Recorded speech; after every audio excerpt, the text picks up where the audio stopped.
1923, 12 ladies from this community organized the 56th chapter of the National Society Daughters of the American Revolution. The nation, in the nation, we are the 56th chapter, so that's something to be very proud of. The name Quassaick was chosen for the chapter and refers to the creek at the southern boundary here of the Hasbrook plot of land, and the Indians called it Quassaick, and it means stony brook. We are currently the 6th oldest chapter in New York State. Miss Mariah Hasbrook was elected organizing regent and was a relative of Colonel Jonathan and Trinity Hasbrook, whose home, as Doris already stated, became the headquarters of General George Washington during the Revolution. That's right. On October 9, 1893, the charter was granted, and it's right out there on the podium. We'd like you to take a look at it. It's 125 years old, a great piece of history. And a ceremony was held right here in December 1893 at Washington's headquarters in Newburgh. The trustees of Washington's headquarters and a delegation of the Historical Society of Newburgh Bay and the Highlands were present, and to symbolize the original 13 colonies, 13 candles were lit, and we have not those exact 13 candles, but 13 candles out in the hallway. The charter was placed in the hands of the organizing regent, Maria Hasbrook. The participants and guests were summoned into the armory room, which was selected because it had been used by Martha Washington as her living room during the Revolution. The state regent, Miss Louise McAllister, made a few remarks, and then the Reverend Rufus Emery of St. Paul's Episcopal Church was called upon to invoke a divine blessing upon the moment. The Quassaick Chapter's emphasis in the first years was of a patriotic nature. On Independence Day in 1895, the Newburgh newspaper headline read, "Newburgh's only observance of the day was by women." The article mentioned that in years past, the men had celebrated the signing of the Declaration with large public gatherings, at which women were privileged to be present but were presumed to be silent listeners, and were scarcely considered to know enough of the meaning of the affairs of state to understand what the celebration was being held for. My how times have changed. The D.A.R. program included the reading of the Declaration of Independence and singing patriotic songs. When Mrs. Nellie Shipp was elected regent in 1899, she presented the chapter with a gavel obtained from her father. The gavel was made from beautifully polished wood taken from the cutwater of the English frigate Sharon, which was sunk near Yorktown before the surrender of Cornwallis.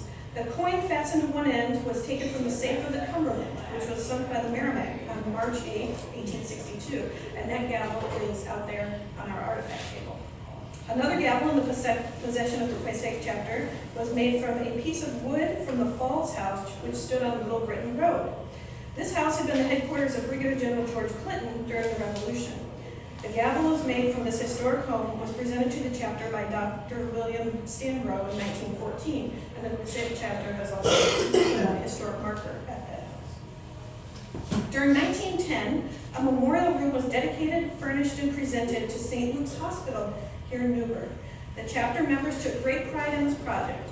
In 1933, the transom was removed and transferred to the new hospital. The members contributed and maintained this room for 39 years.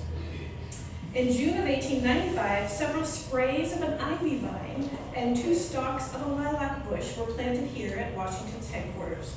The ivy and lilac were obtained from the grave of Lafayette in Picus Cemetery in France. George W. Peck and Miss Edith Dickey had visited France the year before and saved the plants for the occasion. I thought that was appropriate for today. The lilac was planted in a flower bed in front of the historical building, and the ivy was planted at one of the corners of the east side of the structure. To commemorate the Battle of Yorktown, an English mulberry grown from the stock of a tree under which George Washington supposedly had slept and used the roots as a pillow was planted here at Washington's headquarters as well. The tree was given to the Quassaick Chapter in 1921 by Mrs. Sidney Smith of Yorktown, Virginia. The chapters of the 9th Judicial District have been meeting since the 1920s. On June 12, 1935, while Mrs. Marjorie Manlow was chapter regent, more than 200 delegates attended a meeting of the Hudson Valley Council at Knox's headquarters, just right down the road a little bit.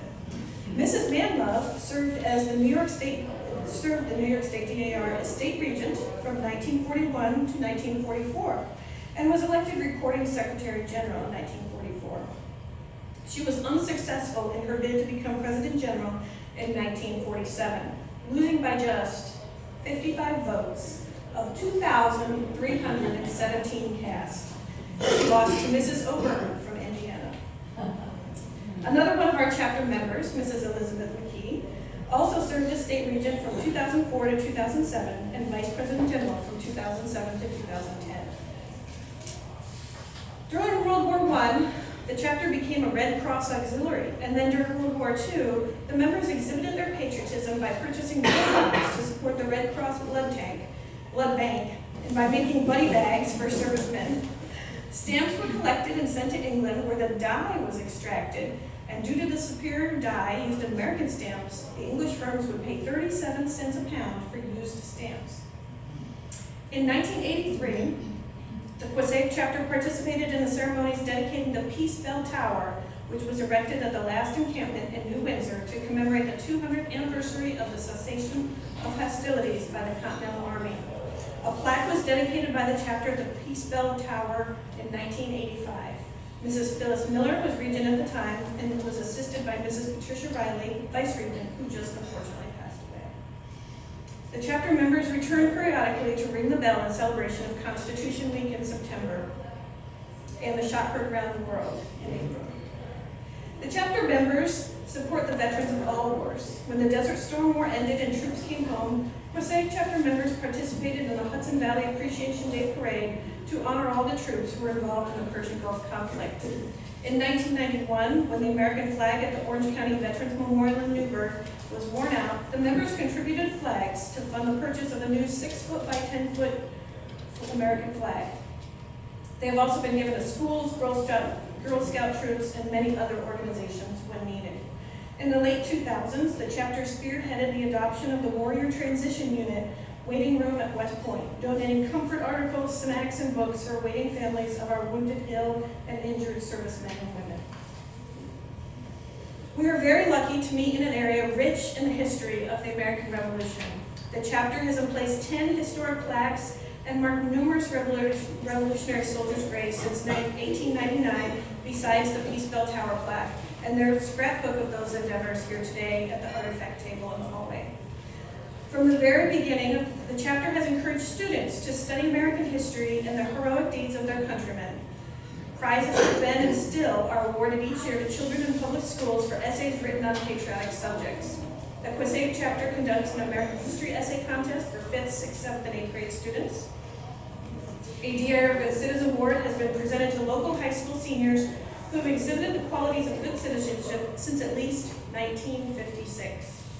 We also submit applications for the state D.A.R. scholarship almost every year, and we're thrilled that just this past spring, our nominee, Claire Buckley from Warwick High School, won the state-level Helen and Arnold Barman Scholarship. A JROTC medal is awarded at at least 5 local ROTC, Civil Air Patrol, and Naval Sea Cadet establishments. They have demonstrated academic excellence, leadership, and a fundamental and patriotic understanding of the importance of the Junior Reserve Officer Training Corps and other patriotic service organization elements. Under the supervision of Mrs. Norma Comfort, children were encouraged to sew garments for the Young Homemakers state-sponsored sewing contest for many years in the 1970s and 80s. The chapter-sponsored entrants regularly exhibited superior workmanship and won the D.A.R. state contest many times. The first time the Quassaick Chapter received a national award was when a contest was conducted to find a picture of the ideal D.A.R. of long ago. In 1975, while Mrs. Alice Hasbrook was regent, a portrait of Elizabeth Hasbrook Dubois was submitted. This portrait was of the great-great-aunt of Mrs. Ruth Hasbrook McDowell, a past Quassaick Chapter regent. There's a lot of Hasbrook names in here.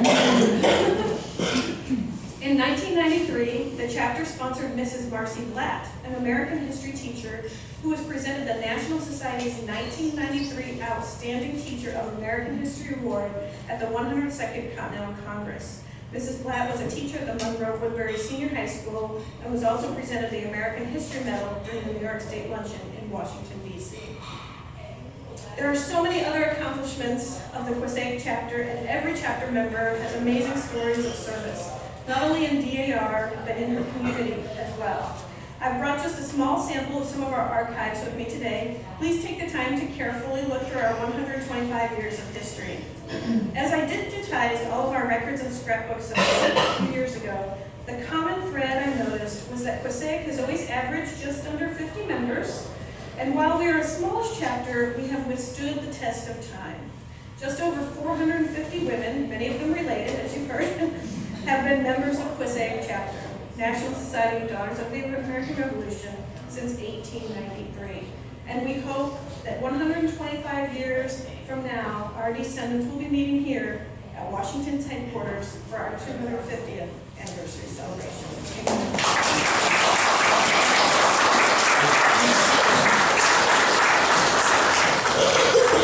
Thank you so much, Shelley, for that. It's a lot to put in. Thank you for all of your service to our chapter and definitely for digitizing all these records because, over time we do deteriorate, so we're grateful to have those. I also just want to point out that the chair, Liz